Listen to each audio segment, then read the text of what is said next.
Halo, selamat ketemu lagi anak-anakku SMK Negeri 1 Klego, khususnya jurusan TTL.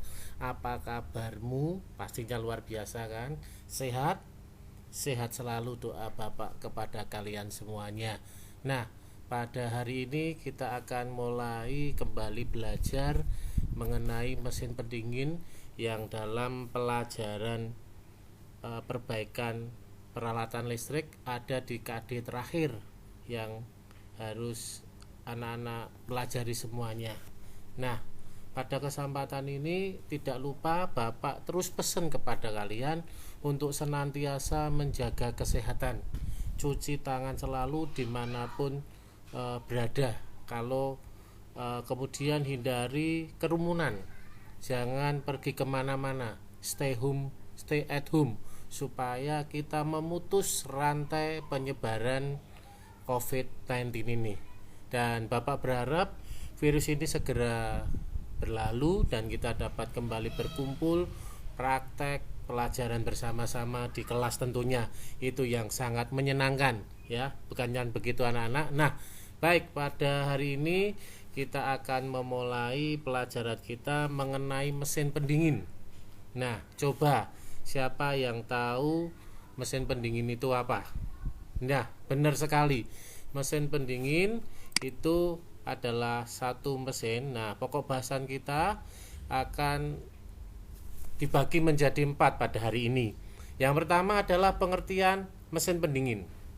Kemudian yang kedua adalah klasifikasi mesin pendingin. Yang ketiga adalah sistem pendinginan kompresi uap. Kemudian yang terakhir adalah sistem pendinginan absorpsi. Nah, untuk mempersingkat waktu, maka kita akan membahas satu persatu. Yang pertama adalah mesin pendingin.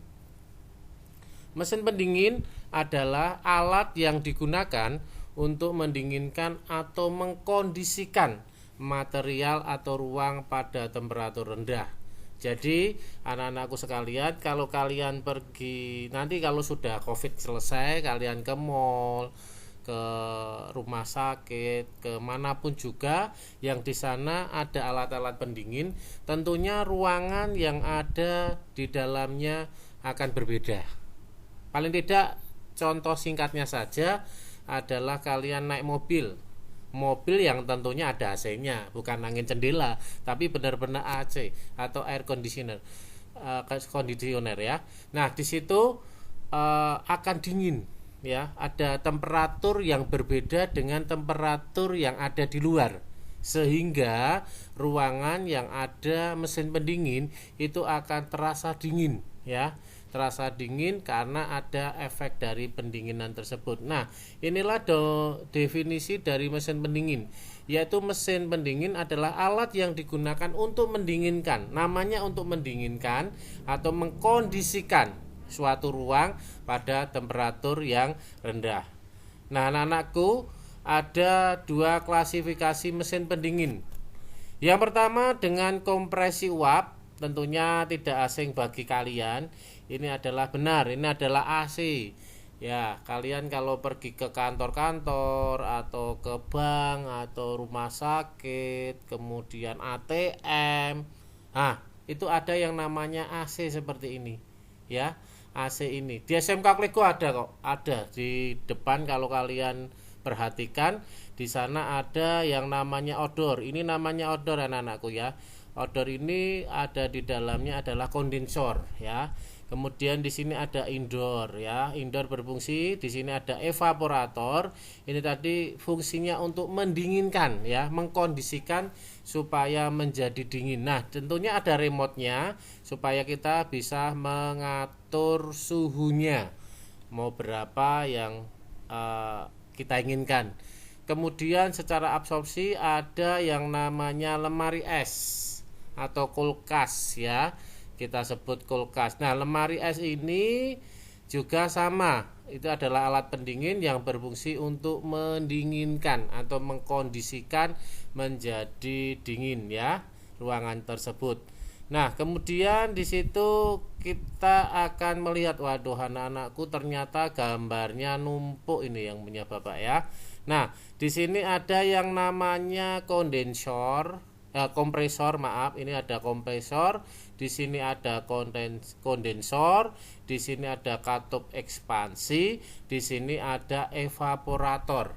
Nah, anak-anakku sekalian, secara umum prinsip dari mesin pendingin itu sangat singkat ya.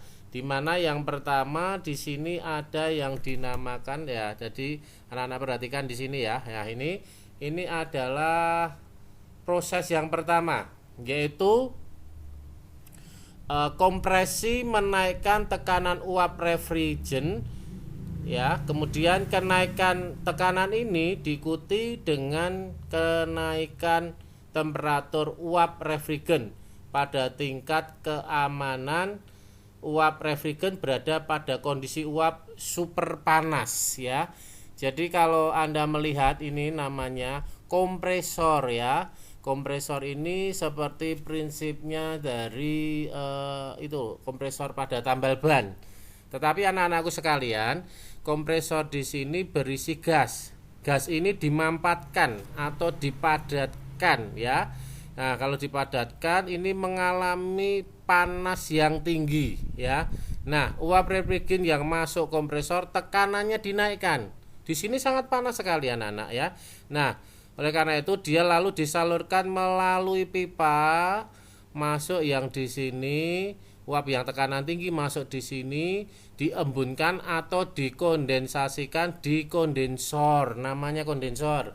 Kalau kalian melihatnya itu ada di bagian odor ya.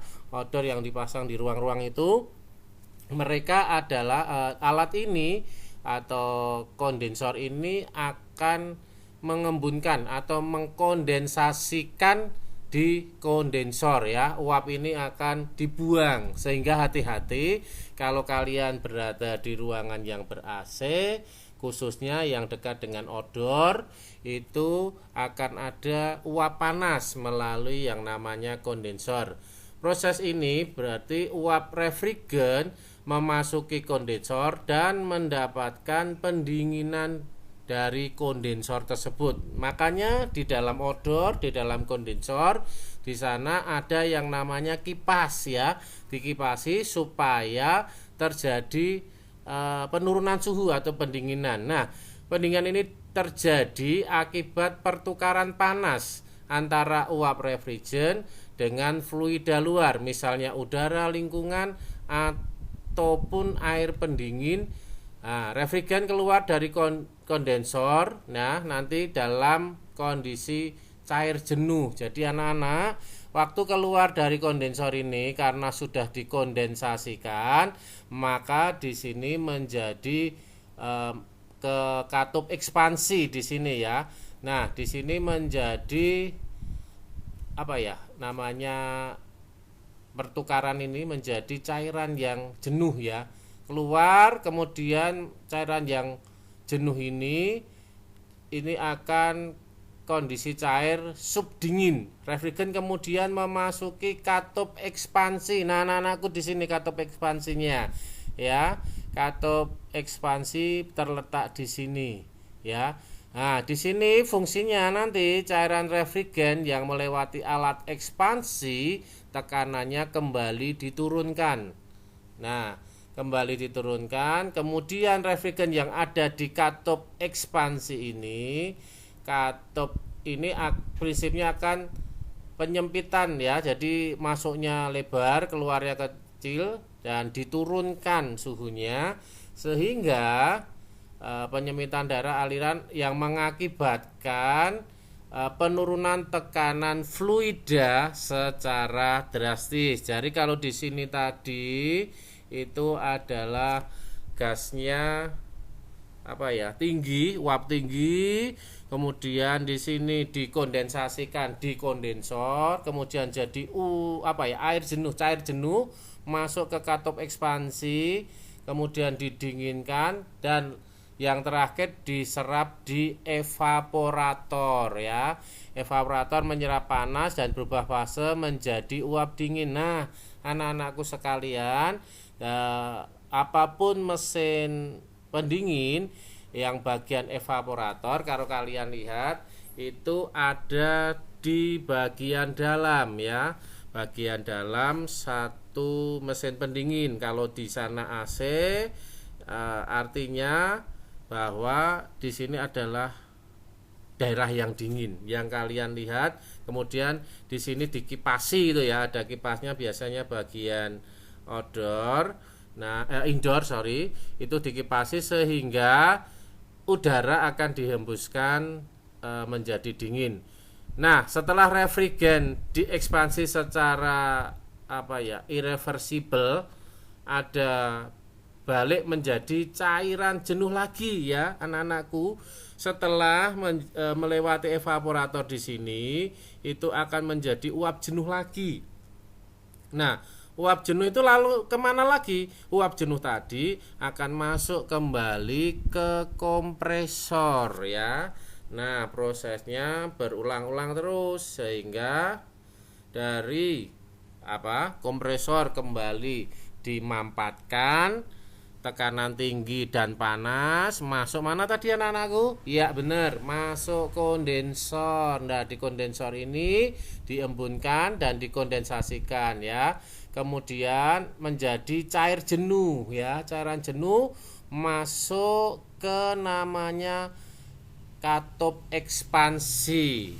Nah, katup ekspansi ini akan menurunkan suhu sehingga akan masuk ke evaporator menjadi dingin karena di evaporator menyerap panas dan berubah fase menjadi uap lagi, uap jenuh, masuklah kembali ke kondensor. Nah, itulah anak-anakku proses secara singkat yang dinamakan atau berhubungan yang bekerja di dalam mesin pendingin. Nah, kemudian jenis dan tipe mesin pendingin disesuaikan dengan kegunaan dan daya yang dimilikinya. Misalnya, AC untuk kantor-kantor besar berbeda dengan AC untuk rumah. Ya. Begitu juga untuk jenis kulkas karena di pasaran sudah tersedia berbagai jenis dan tipe mesin pendingin. Nah, dari berbagai mesin pendingin yang ada serta ditinjau dari segi kegunaannya anak-anakku dan fungsinya, pada dasarnya yang umum kita kenal ada 3 macam. Siapa yang tahu? Ya benar. Yang pertama adalah refrigerator, kemudian yang kedua adalah freezer, yang ketiga adalah air conditioner ya. Ada 3 yang sering kita jumpai. Nah, ya dimasuk refrigerator itu apa? Jenis ini lebih dikenal dengan sebutan kulkas anak-anakku ya, atau lemari es. Tipe dan kapasitasnya bermacam-macam. Umumnya digunakan untuk rumah tangga. Fungsinya untuk mendinginkan minuman, mengawetkan bahan makanan, menghasilkan es yang kamu minum itu, es teh ya, es sirup, es jeruk, atau es apalagi, soda gembira, atau apapun juga, itu dihasilkan dari refrigerator atau mesin pendingin. Dalam hal ini adalah kulkas dan freezer ya. Suhu untuk lemari es umumnya dipertahankan anak-anakku. Siapa tahu? Yo, berapa? Ya, benar sekali. Yaitu dipertahankan 3 derajat sampai 10 derajat Celcius ya. Nah, kemudian bedanya dengan freezer apa? Freezer adalah jenis yang satu ini berbeda dengan kulkas, hanya saja kapasitas lebih besar dan suhunya lebih rendah. Mesin ini umumnya banyak digunakan sebagai lemari pendingin di restoran dan kapal laut. Jadi untuk mengawetkan daging, es krim itu loh anak-anakku ya, es krim, kemudian membuat es batu, itu biasanya ada di freezer ya. Fungsinya hanya mendinginkan. Kalau di kulkas itu kan ada bagian untuk mengawetkan. Kalau ini mendinginkan, menjadi beku ya. Jadi ada bahan makanan misalnya ikan, daging atau apapun juga lah, itu didinginkan ya, dibekukan di freezer tersebut. Kemudian apa disebut AC atau air conditioner, yaitu adalah salah satu yang dapat memenuhi kebutuhan itu, yaitu membuat keadaan menjadi lebih dingin ya. AC mobil, AC kantor ya, AC gedung, semuanya bertujuan untuk mendinginkan anak-anakku ya. Nah, ini yang dapat Bapak sampaikan, bahwa secara singkat prosesnya seperti ini.